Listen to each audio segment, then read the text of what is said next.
So the opening question uh, is, what is it about long sleeve shirts that works for you when you play? Um, I don't know. I just have always just liked having like something covering my arms. I don't know. I honestly have no idea when I started doing it, but I don't know. I think it keeps me warm and I think that's good as a shooter. So, Okay. And do you think that you play better when you have a long sleeve shirt on as opposed to not having it at all? I think it's more about like comfortability and I'm more comfortable when I wear a long sleeve shirt. So, but I mean, there's instances where like I can't wear a long sleeve shirt, like rules and such. And then like in Mexico, it was really hot, so I couldn't wear a long sleeve shirt. So it was more comfortable to not wear it. So I think it's more about comfortability than anything. Okay, understandable. So I grew up in a small town. You grew up in a small town as well, right? So what was special about Marshalltown, Iowa? Was there anything Um, special about it? um, I mean, I went to school in an even smaller town. So I mean, I guess it was special in that everybody knew each other and it was really easy to um just talk to people and people knew who you were and it was just easy to get to know people because everybody knew everybody. So I guess it was kind of special in that way. Okay.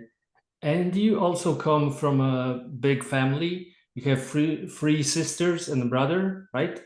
Yeah. And what was the influence of your siblings on your career? Like, did you start playing basketball because of them? Did you go to a particular school because of them? Yeah, so my older sister, my older brother both played before me and I was always being, dragged to their games and stuff like that. So it was something that I wanted to do because of them and also because my parents really like basketball and stuff. So they had a big influence on that. And then my brother played in college. He played at a JUCO and then he played at NAI. And then my older sister played 1 year at a JUCO. So I wanted to I'm a middle child, so I wanted to outdo my older siblings. So that's was kind of my motivation and also my parents. My dad had never went to college, but it was something basketball was something that he's always really loved and it wasn't something that he was able to do when he was younger. So it was I guess both of those things. Okay, so you got into basketball because of them, let's say, and also your father, right? And when did it occur to you that you were actually good at basketball and it was something that you could, was there like a particular moment when, let's say, you were playing in a game and you were suddenly like, wow, I'm really good at this. I should do this for a living. I think it was more of the opposite where at some point I was like I went and I tried out for my AAU program and I went there and I said I'm really bad. I'm really bad at this compared to these other girls. And I got onto the team and I was like I said really bad to compare to all these girls and it was something that in me that I was like I want to be really really good at this. So I think for me that was I flipped a switch and I would go like every night after school and I would go do ball handling in the basement and I would ask my dad to take me to the gym whenever he could. So yeah, it was kind of the opposite. It was I was really bad, but I wanted to be really good. Hey, so when did you have time to study? Because you've also made the honor roll in high school. So when did you have time to study if you worked on your game so hard? Um, I mean, I always made time for it because for my parents and for myself, it was always the number one priority. It was always school, basketball, and then whatever else. So anytime that if I was struggling, which it happened one or two times where I wasn't doing too well in maybe a college class or something, and I had I had even like asked my dad, like, can you take me to the gym? And he said no. Like, you need to work on this class. You need to do this. So it was always something that I prioritized and I don't know. To me, high school wasn't that hard, so that wasn't as difficult as college. And okay, and what were your favorite subjects? Did you have any? In high school, I really liked like all the sciences except for chemistry. I really liked biology and anatomy and physics. Okay, Yeah. because on your bio on the website of the University of Minnesota, there's an info that you're still undecided on your major. So I thought that maybe you liked all of them and you like to study and you just couldn't pick one. So was that the case later at the university? At Minnesota, I didn't have a lot of choices because I'd committed so late. So I ended up getting my master's in sports management, which I'm grateful for because that may be something that I want to go to after I'm done playing into administration or coaching or something like that. But prior to that, my last school, Cleveland State, I graduated with health sciences, but I'd also started a master's in biomedical engineering, which is really what I've always wanted to do since I decided, I guess, since I decided in college what I want to do. I really wanted to go into biomedical engineering. So, yeah, like I said, I started that master's and hopefully I can finish it at some point. Yeah. And what is it about biomechanical engineering that works for you? What's so appealing about it? Um, I've always been interested in the medical side of things, but I'm not interested in I guess like the actual hospital type of stuff. I don't like blood. I don't like any of that stuff, but I like technology that goes around medicine and how it can help people. And biomedical engineering is something, there's a lot of different sides to it where you can go into research or you can go into the industry and develop these new technologies and stuff like that. So my sister, she's 4 years younger than me. She has epilepsy, so she has seizures all the time, and she's now starting, I think, to grow out of it a little bit, hopefully. But at the time when I was deciding a major, I was thinking of her like this is something that I could do and I could help her and kids like her because I know how much it affected her life. Yeah. And do you assist her like when you're at home? Yeah. Meaning like you need to probably she's unable to drive the car. Like I don't know how is it in the US, but in Poland you when you have epilepsy, you can drive a car because of legal reasons. So is it the Right. same in the US as well? Yeah, it's the same. Okay. Yeah. So yeah, basically 6 months is when you can restart driving again. So Mhm. yeah, I and stuff. So Okay. And if you can help other people thanks to her, that's also good, right? Yeah. So what programs were you recruited by, and why did you decide on Cleveland State? um, I'm I sorry for actually, my dogs in the background. So sorry that's for okay.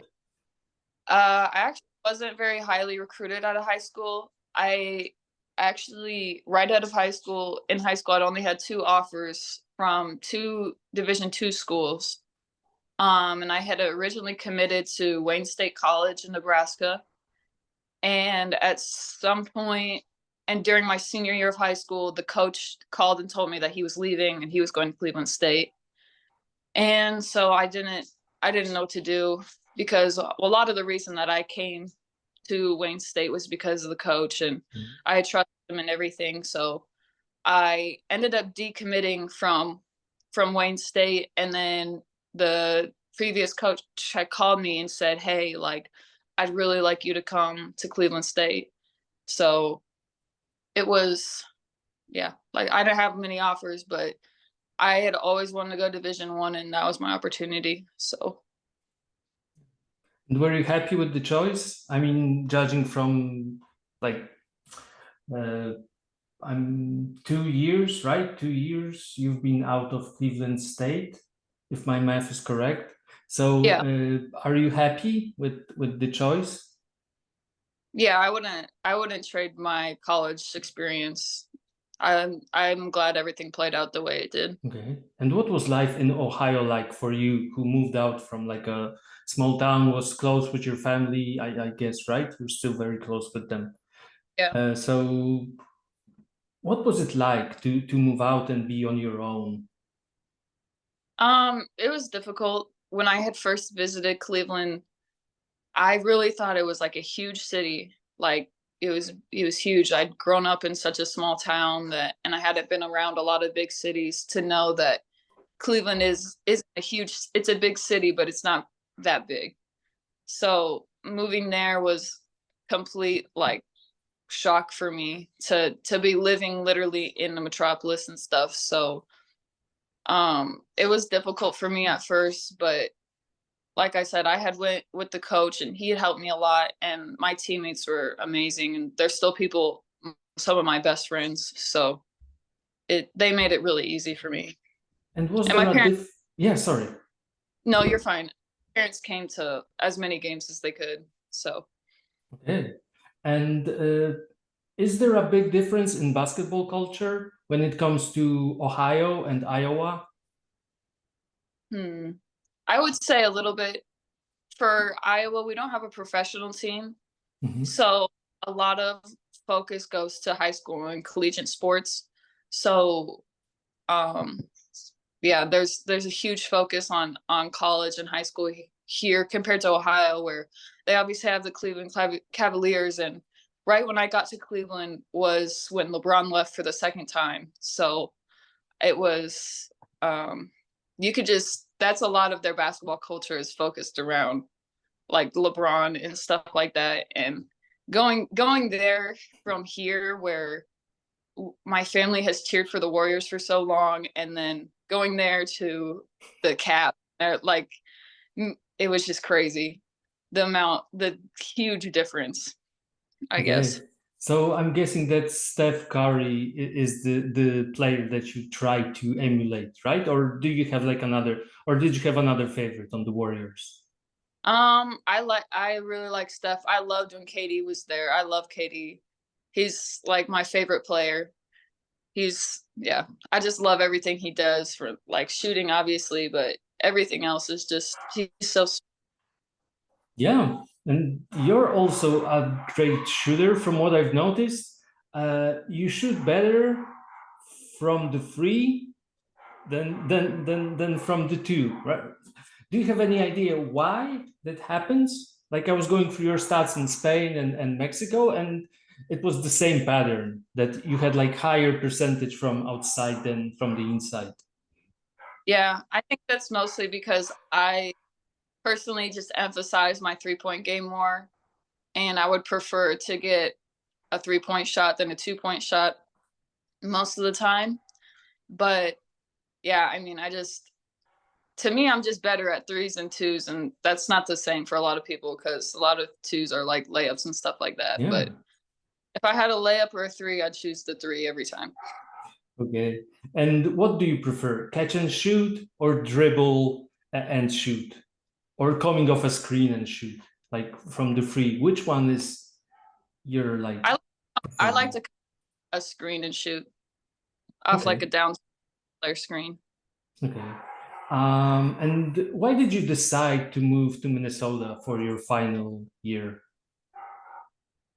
I was having some difficulties being away from home and a little bit, and then a lot of my former teammates had left, and I just needed a fresh start, I guess. So Minnesota was a really easy choice, being a Big Ten school and being closer to home, and yeah, so. And how did the move feel coming from Cleveland State to Minnesota? Was the difference really that big? Yeah, it was huge. It was completely different. Um, I mean, just alone from the facilities to coaching to transportation, everything was completely different going from a mid major to a high major school. Okay. I mean, Yeah, and there you were mostly coming off the bench, right? So how did you handle the transition? um, I respected it a lot because going in, I knew that there was 4 local girls that had been committed for a long time, and they had plenty of other offers, and they'd chosen to go to Minnesota. And I knew that the main goal of that year was to develop those girls. So I, like I said, I really respected the coaching staff, and I really liked the coaching staff, and I took it as my role to come off the bench and give energy when I could, and kind of just in a way be an upperclassman to those younger girls.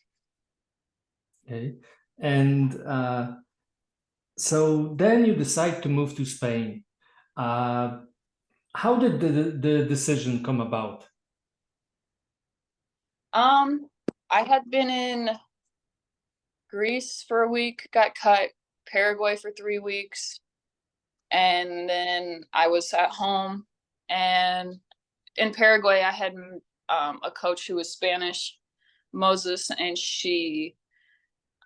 we really clicked, and she had told me like any way she can, she's gonna help me get another pro contract. So in December, my agent had called me and said that him and her had talked, and they had talked to a team in Spain, and that I had an offer to go play in first division in Spain. And I was so happy because I knew how good the Spanish league is. So that's kind of how it came to be. Yeah, and you had some good games, if you can see, like from especially in March. Was there something special happening in March? You had like a string of 3 games when you had, I'm gonna pull it up in a moment, 14 points, 13 points, 20 points, and great 3-point shooting. So was there something special going on against Estudiantes, Encino, and Ferrol? Not necessarily something was going on, but I don't know. I've always played well in March. I mean, you can, even if you go look in college, I don't know why, but I always played really well in March. It's kind of a weird phenomenon for me. Okay. And your team, unfortunately, sorry, was last, right, in the league. So are the regulations in Spain similar to those in other countries, that actually teams in the second league don't take in foreign players? No, the second league does take foreign players. Okay, because in Poland we have this rule. So was there a proposition for you to stay after the season was over, Uh, or not really? no, there was a lot going on by the end of the season, and even now, I think the owner is selling the team, or she's not going to be a part of the team anymore. So there's a lot going on there, I think. So I don't think it was an option for me to stay. Okay, but overall, how would you rate that experience? Just moving to Spain and playing there. I love Spain. I mean, I got to see another country I've never seen before, and it was beautiful. And the first division in Spain is really, really good. So to be able to compete against all those players and play with really good players, it was a really good, real first pro experience for me to have. Yeah, and your first pro year wasn't over, right? After you left Spain, because you also went to Mexico. So how did that move come about to Mexico? I had told my agent if anything comes up in Mexico, I want to go because I've had friends that have went there and they loved it. Just it's a really good league. That it's just a really good league, and it's Mexico, so it's pretty close. So I think it was mid-June. He said like pretty soon we're gonna have something from there, and he brought it to me, and I just went because I told him from the beginning of the summer that's somewhere I wanted to go play, and the competition in Mexico is really good. So I was grateful for that. Yeah, and so far it's been Greece, Paraguay, the places that you've been, right? Yeah. Spain and Mexico. So very Yeah. just nice tourist destinations as well. Were you Yeah. able to like get some sightseeing in as well? Yeah. And Spain, I actually got to stay in Barcelona for a week with one of my teammates. So that was really fun to be able to explore a new city. Okay. And what are your plans for this season, if I may ask? Is there something on the table already, or you're waiting? I'm still waiting, so we'll Okay. see.